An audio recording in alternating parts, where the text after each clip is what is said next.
Mesdames, Messieurs, bonsoir. 24e texte du défi 30 jours 30 textes, texte intitulé Les cloîtrés. Le soleil se lève derrière la fenêtre, ou se couche, je ne sais plus trop bien. Dans mon univers, le temps ne s'écoule pas linéairement, il se dilate en toute relativité et parfois impossible de le rattraper. Alors pour le tromper, je m'habille fantaisie dès que je quitte mon lit. Une chemise rouge, un pantalon violet, une cravate bleue. Maintenir une bonne hygiène de vie, c'est aussi important. 1 heure d'étirement après la douche, 1-2, 1-2.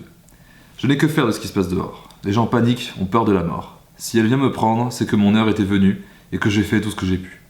Ils parlent d'égalité, de solidarité, mais qui s'est rué dans les supermarchés? Les beaux principes hypocrites ne font pas long feu face à l'urgence de notre République. Position confortable du spectateur désintéressé. De toute manière, je n'ai pas voté, et ce n'est pas comme si les lanceurs d'alerte avaient tiré la sonnette d'alarme depuis des années. L'humain ne changera pas. Il lui faut toujours une catastrophe pour réaliser sa bêtise, c'est notre fainéantise. Alors je m'enferme et attends que l'orage passe. Les affaires suivent leur cours, comme dirait l'autre. Le gouvernement gesticule, ils ont choisi de guérir plutôt que de prévenir, maintenant ils assument. Encore une lumière se lève sur mon carré de paradis. Le loyer risque à nouveau de monter, je serai sans doute licencié le 11 mai, mais tant qu'on me paie mes indemnités. À être translucide aux yeux de la société, on finit par mettre pas mal de côté. Moi et mon petit pécule, nous nous sommes cloîtrés dans notre bulle et c'est très bien ainsi.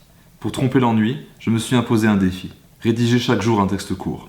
Arrivé à plus de la moitié, l'inspiration commence à me déserter et il faut tenir. Il en va de mon honneur, même si personne ne sait ce que je fais. Travail de sape invisible pour me tailler une entrée dans la bonne société. Mes matchs Tinder m'ont déserté.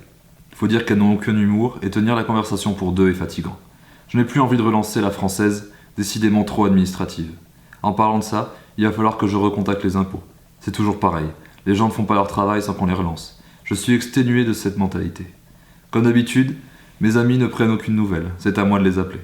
Peut-on dès lors parler d'amis, plutôt que de connaissances servant à tromper ce sentiment d'isolation qui grandit sans que j'y prenne garde?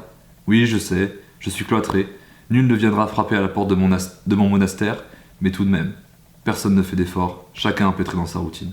Ainsi va la vie, nous ne comptons pour rien d'autre que nous-mêmes.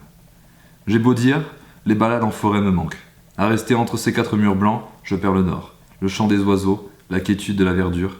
C'est décidé, aujourd'hui je brave l'interdit. J'enfile mes chaussures, range mon calepin dans la poche de mon pantalon et franchis le seuil. Adam quitte Éden de son plein gré. Longueur du texte, 550 mots.